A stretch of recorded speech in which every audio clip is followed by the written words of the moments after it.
Welcome, everyone, to episode 58. And we have so much to talk about.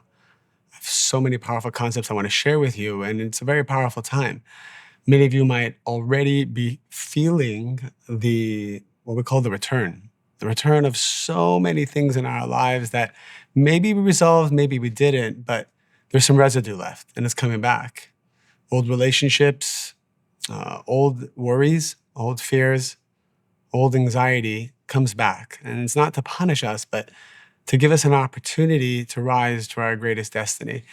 I first want to thank and acknowledge everyone who has started the 30-day journey to manifest a new soul, a new destiny. We started this program a little over a week ago, and it's going to go until September 24th. So at any time that you're hearing this, until September 24th, 2025, come be part of the journey. It's pay whatever you feel is right. I share 3 live webinars, including a global meditation at the end of how to prepare for the most powerful day of the year, because this is a time that you can actually receive the highest level destiny that is available.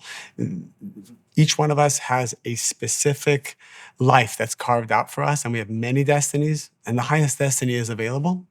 But it does require a lot of inner work, a lot of transformation, a lot of learning and consciousness. And so I wanted to create this journey to guide all of us through this. Besides the 3 webinars, I'm also sending daily emails that include mantras, prayers, and wisdom, and some workshops that you can do on your own to be able to reach your highest self. Just head to my website, davidgim.com, and just click on the 30-day journey, and you can join us and hear the recordings of anything you missed. Also, I am going to be in Mexico City this week, then Miami, New York, Dubai, Tel Aviv, and London. That's my tour so far. And what's really exciting is that because of all the generous contributions from the 30-day journey, I was able to add very, very subsidized tickets for every single one of the events. So there'll be about 50 tickets for every one of my live events, thanks to your contributions. And if you still can't afford the highly subsidized ticket for those who need financial assistance, you can also email us, and my team will, there's space left at the events, my team will help work out something so that you can afford coming. So let's talk about the energy of this week and what's going on. What is the most powerful place to be in our lives? According to King David, in many different stages, it is this place where a person feels broken but happy. It is called Tefillah Ani, which is the prayer of the poor. It's a place where you've actually tried everything that you can possibly think of to solve your problem. You've tried everything physically. You've tried everything spiritually. You've invested so much time, energy, and love. Maybe it's to solve a health challenge. Maybe it's to help create a breakthrough in your company and your business. Maybe it's a challenging relationship you have with your parents or a sibling, and it's been gnawing at you, and you really want to remove this negativity, this space that exists. Maybe you're having challenges in your love life. You're with someone, but it's complicated. You're not sure if you can be fully committed. They're not fully committing to you, but you can't let go of them. Keep going back. You're trying everything. What do the sages say about these times in our life where no matter what we do, we can't figure it out? And each one of us, before we elevate to our higher destiny, we will experience this feeling of being broken.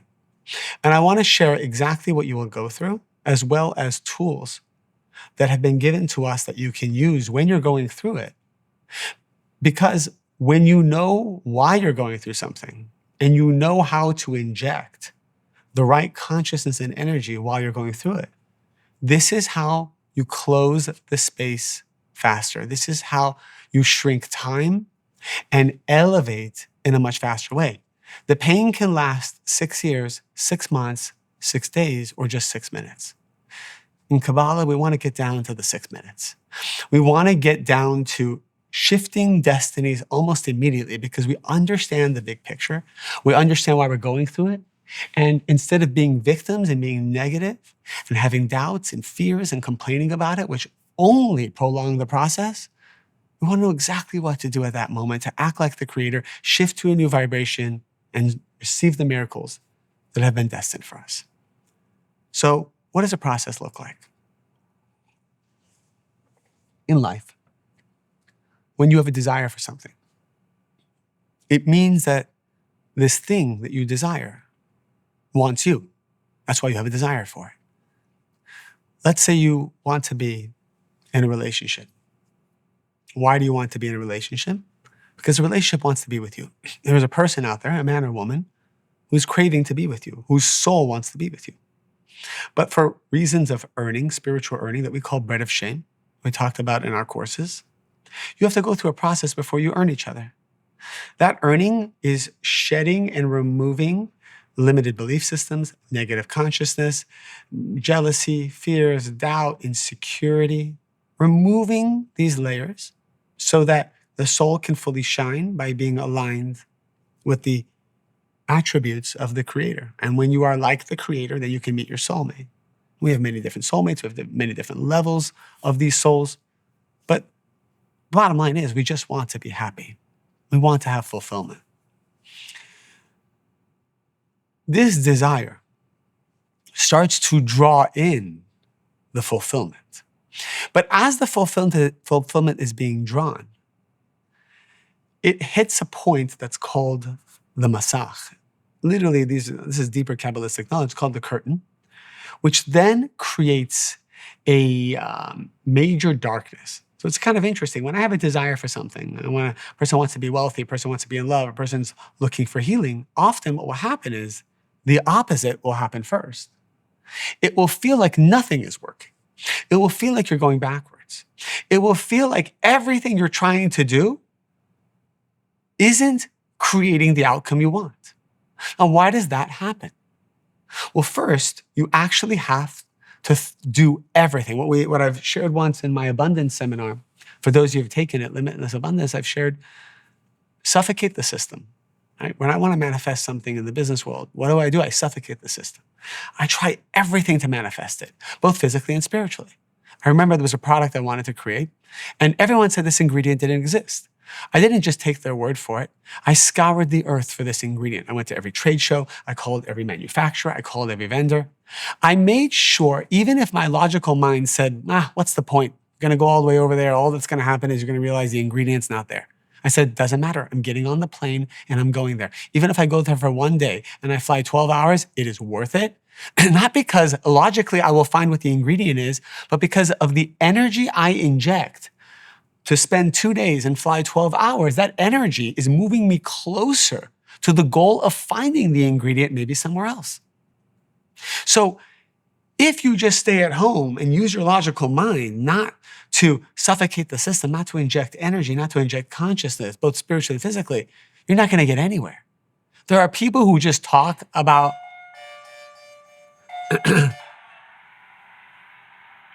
your attention, please? At this time, we will be testing the elevators. At this time, we will be testing the elevator recall for the entire building. Please note that the elevator will not be accessible for the duration of this test.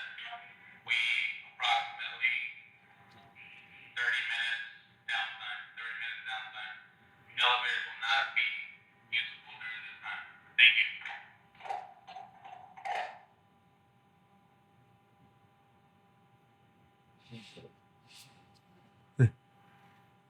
it's still filming? Yeah. We can keep it in. As you heard what he just said, he said everything's a test. This is a test that is lasting 30 minutes. That's what he said, right? The elevators will be down for 30 minutes. Didn't we just say that? Didn't we just say these tests can last 6 years or they can last 6 minutes? So he said 30 minutes. That's fine. I'm going back to what I was saying. There are people who will just sit and already predict, what's the point of me doing this? And what's the point of me doing that? And if I try this, it's not going to work anyways. And if I go there, who am I going to really meet anyway? People get in their head and they use logic to already predict an outcome. But here's the problem. Your logical mind is operating at your current destiny, but you want to shift to a higher destiny. You cannot use your old ego to get to a new movie. Your old ego means your logical mind. If you sit there and just think all day long about what the solution could be, you'll never find the solution. But when you invest energy and you make effort, both the effort with the body needs to move, meaning I got on a plane and I flew to see if there was an ingredient. And the consciousness, the soul needs to move. I have to take responsibility as I'm flying there to remove negativity and limited belief systems that are in my own soul to earn finding that ingredient. So maybe I'll be on the plane and there'll be something annoying that happens at the airport that will bring up my anger, my frustration, my need for things to always be a certain way. Why is that happening? Because now my soul is being tested to not react, to shift to a higher vibration of certainty, to not stay in a frustrated state. So you see, as you desire something, you'll be tested both physically. Your physical body will want to be lazy and not move and not do anything. And also spiritually. There will be tests that will come up that will bring up insecurities, fear, and negativity. And only by transforming that will you be able to receive this fulfillment that you're seeking. I know so many times right before a big seminar, I will have so many different tests. Like there can even be tests on my drive to the seminar. Because what's happening is the creator wants me to unearth any remaining bit of negativity, at least for that day, and transform that negativity to light. So the light then can help me in the seminar. So before every big business meeting, before a date, before you're going to reveal something big in your life, there will be challenges that will last for a moment that are showing you who you are. It's not about the other people. It's not about this person who hurt you or took something away from you or stole from you. All of these people were directed by the creator to come to you at this moment. They were directed. They have no free will. They were directed to you so you could see what to change inside yourself to shift to this higher destiny. Now, you're trying everything, physically and spiritually. This is when people think, okay, the miracle should occur. I remember going back to the ingredient example, I tried everything to the point that I'm like, I guess it doesn't exist. There's nothing left to do. I felt like I was so exhausted. I also felt like I wasted a lot of time. I mean, that thought came. Wasted time, wasted money, whatnot. But then I remember the Kabbalistic principle. You are supposed to try everything physically and spiritually, and the result will be that it won't work. Why? Because this is all part of the miraculous process. When it doesn't work, you feel rejected. You feel dejected. You feel low in energy. You feel like your ego is totally broken. Like you're laying flat on the floor, lifeless, thinking, I don't have it in me anymore. I've already done everything. There's nothing left. I don't have any more energy to fight. This is your most powerful state. Now your ego is completely demolished and your soul is shining. When your logical mind feels fully defeated, even when your body is fully exhausted. I remember I spoke to this billionaire once and he's made and built and sold so many different companies. I asked him, what's one of your secrets to your success? He said, I get to a place that by the end of the day, my body is completely exhausted. I make sure that there's not 1 ounce of energy left in me that I did not give to the world, or I did not give to my career, or I did not give to my children, or I did not give to my spouse. He said he had to deplete himself of energy in order to be renewed for the next day. He had to actually surrender the version of him today to receive a new version when his soul went to sleep at night for the next day. And he said every time he did that, he shifted to a new destiny. And if you really think about it, the old you needs to die for the new you to come. You desire a relationship? Well, the relationship is only with the new you haven't become yet. Otherwise, you would have it now. The answer you're looking for, that's waiting in the new you, not in the current you.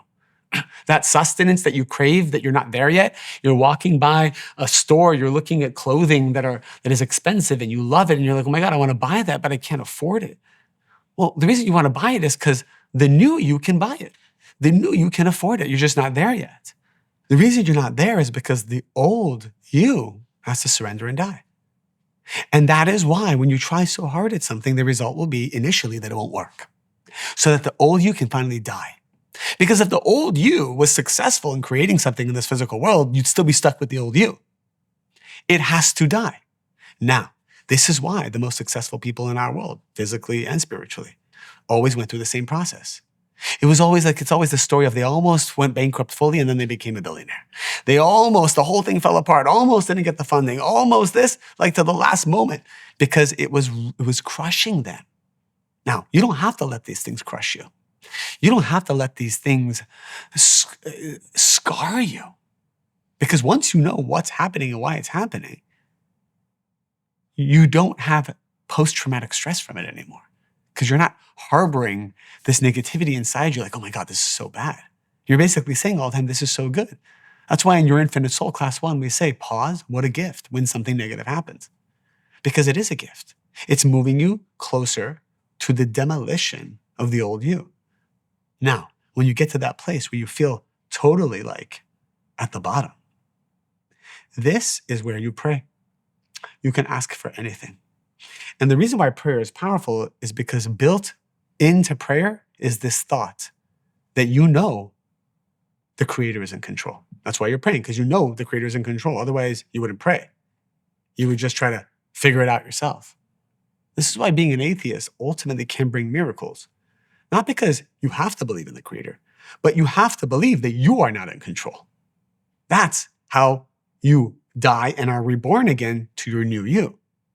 You have to realize the old you cannot hold on any longer. A cancer cell is just a cell that says, I don't want to die and be reborn, because your cells are constantly rejuvenating. Your cells are dying and they're being reborn. Think of all the things, even as children. Think about even our hair that dies and is reborn. Dying. Everything is dying and being reborn. A cancer cell says, you know what? I'm not going to die. I'm going to be exactly the way I am. That's called a cancer. A cancer is a person who's holding on to their old life, holding on to the old relationships, holding on to old guilt, shame, and fears. Oh my God, do you know what I did 20 years ago? Do you know what I did 5 years ago? Oh my God, look at how many people I hurt. Look, oh my God, look at my... Holding on to the past is holding on to, it's cancer. It's basically saying, I don't want to die. I just want to stay exactly how I am. That's why I'm going to hold on to the guilt, shame, and fears. As opposed to saying, it happened in the past. It was destined to happen. It was meant to happen. Who can I be today? And by choosing to be the person who has certainty and wholeness and is coming from a giving place and a loving place, by choosing to be that person, you're surrendering the past. So now you're reborn. No more cancer. No more unavailable people chasing you. Oh, I just heard the story again last night. I was talking to someone and she's like, I'm in a relationship and it's complicated. He keeps coming back into my life and leaving my life and coming back and leaving. Well, the reason why he keeps coming and going is because you are choosing to stay the old you. And he loves the old you. Of course he's going to keep coming back. But the reason why he leaves is because he also doesn't want to be with the old you at the same time. He knows he wants to be with the light. This is why every single time a man or woman elevates, it always solves the problem with the relationship that's complicated. Because the reason why it's complicated is not because he's a narcissist or she's insecure. It has nothing to do with these things. Every time we label other people, we're just escaping our own personal responsibility. The only reason this person doesn't know if they want to be with you is because they are waiting for you to elevate. Now, when you elevate spiritually and you transform yourself, one of two things is going to happen. He or she is either going to chase you and commit to you, or he or she is going to be taken away like a current that pulls someone out into the ocean. Either way, they will not stay in the middle. No one can stay in the middle once you elevate, because now you're no longer in the same position. You've gone to a new movie. So they must chase you to this movie or they will be left behind. But it's you that's choosing to stay in that destiny. So there's no point in blaming other people. In fact, every time we blame somebody else, every time we speak badly about somebody else, every time we point the finger, we are committing to the old us. And we're pushing our wedding day another day away. We're pushing our healing another day away. We're pushing that flow of sustenance another month away. Do you want to finally shift to your new movie? Then make a list of all the people you're blaming. Listen to whatever they have to say. Learn from it and move forward. Let them choose if they want to come to your new destiny. But the right answer is always going to be elevate yourself, elevate your certainty, elevate your love, elevate your prayer. The most powerful prayer, the prayer of the poor. King David was the most powerful human in his time. He was the most powerful. He was the most beautiful. He was the wealthiest. But it says he didn't pray as a king. He prayed as a poor person because at night he took off the royal garb, he sat on the floor, and he truly believed he had nothing. See, what King David did that was so smart was he didn't wait for the universe to crush him. He didn't wait for chaos to come from the outside. Well, the truth is there are many stories where the chaos did come from the outside and it did crush his ego. And he didn't give up, and then that's how he became king. But then he learned, wait a minute, instead of waiting for the outside to hurt me, to abuse me, to traumatize me, to bankrupt me, to bring sickness into me, instead of waiting for that to happen, let me break myself. So he would just sit on the floor and he would meditate that he has nothing. He literally would strip himself of all his money, his beauty, his wisdom, his everything, his power. And he said, I'm nobody. But he chose to say he's a nobody for a minute. 1 minute, he chose to go down to that level where he released himself of this ego. And then in the morning, he went and he put the royal guard back on and he went to be the king. So yes, you can wait for the world to break you, or you can choose to proactively break yourself. And each one of us, at any moment, we can choose for 1 minute. Don't spend too much time there. Break yourself. Break yourself. And if you're being broken by the outside, this is even better. This is good. Choose to be more loving, more giving, more certainty. And if you don't know how, you ask for it from the Creator. Give me the strength to have certainty. Give me the strength to give even though I don't want to give them a damn thing. Give me the strength to bless them even though all I want to do is be cold and shut down and teach them a lesson. Give me the strength. This is your most powerful state. You become overwhelmed, broken, and rebuilt. And that's the process. Whether the universe does it to you or you choose to proactively go through it. If you stay at home and you just stay comfortable and you don't take risks, you're never going to be overwhelmed. You're just going to have anxiety. Which is a different kind of energy and stress, which we can talk about in another podcast.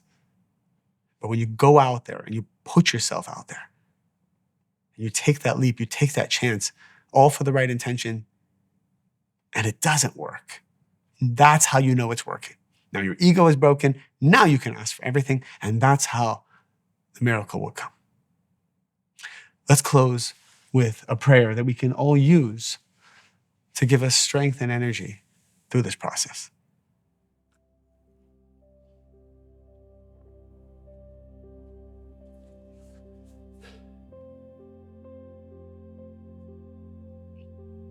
Creator, I surrender everything I think I know to solve my problems. There's no doctor, there's no lawyer, there's no therapist, there's no priest, there's no rabbi. There's no one, there's no guru, not even Kabbalah, is going to solve my problems. Only you, the Creator, can solve problems. My desire is to stop worshiping these idols in this physical world: money, fame, power, respect, approval. I release all of these things. And I become, as King David said, like a baby in your arms, who's powerless and truly depends on his mother for everything. And I desire to get to a place where I feel 100% dependent only on you. And from this place, I'll be nourished and I'll be guided. And if ever my ego gets in the way, sadness gets in the way, the need for people to like me gets in the way, relationships that pull me, make me the effect, get in the way. The need for my parents to like me, get in the way. Whenever I don't feel centered and in a complete surrender to you, protect me and guide me and bring me back to that place without pain and suffering. I know that from this place, I collapse time and I bring new destinies to me. This is my only prayer. To always live in your home, to always be in your courtyard, and like a baby to be in your arms.